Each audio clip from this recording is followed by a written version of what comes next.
اللہ رب العالمین ارشاد فرماتا ہے کہ یاد کیجئے جب آپ کے رب نے فرشتوں سے یہ فرمایا کہ میں زمین میں اپنا نائب مقرر کرنے والا ہوں، تو انہوں نے عرض کیا اتجعل فیہا من یفسد فیہا ویسفک الدماء، کیا تو ایسے کو اپنا نائب مقرر کرے گا جو زمین میں خون ریزی کرے گا اور فساد وغیرہ کرے گا؟ پہلی بات تو یہ ہے کہ فرشتوں کو یہ پتہ کیسے چلا کہ یہ سب کرے گا انسان؟ اس کے لیے پہلے سے اسباب پیدا کیے گئے، کیونکہ انسان کی پیدائش سے پہلے جنات کو اللہ رب العزت پیدا کر چکا تھا، اور جنات زمین پر آ چکے تھے اور وہ آ کر باقاعدہ رہتے تھے۔ پھر انہوں نے آپس میں لڑائی جھگڑا شروع کر دیا۔ اس لڑائی جھگڑے کے بعد اللہ رب العزت کی طرف سے کچھ فرشتے بھیجے گئے۔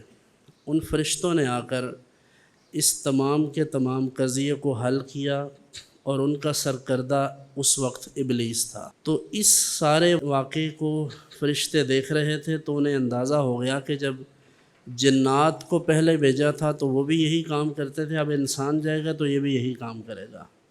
تو اس لیے انہوں نے اپنے اس تجربے کی بنا پر جو انہیں پیش آیا تھا، انہوں نے یہ عرض کیا کہ یہ تو زمین میں جھگڑا کرے گا، فساد کرے گا۔ تو اللہ رب العزت سے عرض کیا کہ یہ تو ٹھیک نہیں ہے۔ تو اللہ رب العزت نے ارشاد فرمایا کہ انی اعلم ما لا تعلمون، جو میں جانتا ہوں وہ تم نہیں جانتے، کہ اس میں کیا کیا حکمتیں پوشیدہ ہیں۔ اور پھر اس میں بھی ایک دقیق سی بات یہ کہ جب ابلیس آیا تو اسے ظاہر ہے کہ انہوں نے جنات کو مختلف جزائر پر اور پہاڑوں میں، وادیوں میں اس طرح دھکیل دیا، اور زمین پر یہ نہ رہے اس طرح سے جس طرح پہلے ان کا بسیرا تھا۔ تو اب ابلیس کے زیر اثر تھا سب کچھ، آسمان بھی، زمین بھی، حتیٰ کہ جب اس کا جی چاہتا وہ جنت میں ہی بات کرتا، جب جہاں اس کا دل چاہتا وہ جا سکتا تھا۔ تو عہدے کا بھی اپنا ایک چسکا ہوتا ہے، عہدے کی ایک اپنی لذت ہوتی ہے۔ اب یہ فرشتوں کے ساتھ ساتھ ابلیس کو جب یہ تھوڑی سی عزت ملی تو اس نے یہ محسوس کیا کہ شاید یہ سب مجھ سے ذات کے اعتبار سے، خصوصیات کے اعتبار سے مجھ سے کوئی کم حیثیت کے حامل لوگ ہیں، اس لیے اللہ نے مجھے ان کے اوپر مقرر کیا ہے۔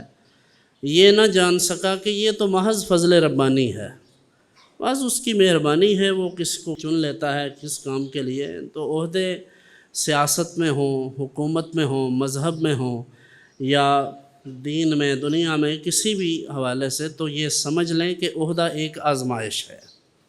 یہ کبھی نہ سمجھیں کہ یہ عہدہ بہت بڑی بات ہے۔ عموماً اہل علم کے ہاں، پیران طریقت کے ہاں، مختلف جماعتوں کے جو سربراہان ہیں، ان کے ساتھ رہنے والے لوگ عام پبلک کے ساتھ بڑا مس بیہیو کرتے ہیں اور انہیں سیدھی طرح بات نہیں کرتے، ان کی باتوں کا جواب غلط طریقے سے دیتے ہیں۔ تو یہ ساری کی ساری خماری اصل میں اس عہدے کی ہوتی ہے، جبکہ ہونا تو یہ چاہیے کہ جتنے بڑے مقام پر، جتنی بڑی جگہ پر ہے، اتنا ہی زیادہ عاجزی اور انکساری کا اظہار کرے۔ تو یہ اس واقعہ کا جو ابتدائیہ ہے، اسے سمجھ لیجئے کہ اللہ رب العزت نے فرشتوں میں سے بھی جس شخص کو سب سے زیادہ اعزاز و اکرام سے نوازا، اس نے اپنے اس عہدے پر اترانے کی وجہ سے اتنی بڑی آزمائش کا سامنا کیا کہ قیامت تک اب وہ راندہ درگاہ ہے۔ اس لیے ہمہ وقت اللہ رب العزت سے معافی طلب کرنی چاہیے، اور جو اس نے عزت دی ہے کبھی بھی یہ مت سمجھیں کہ میں اس عزت کا اہل تھا۔ یہ اس کی مہربانی ہے کہ اس نے کسی نہ کسی طرح اپنے بندوں میں سے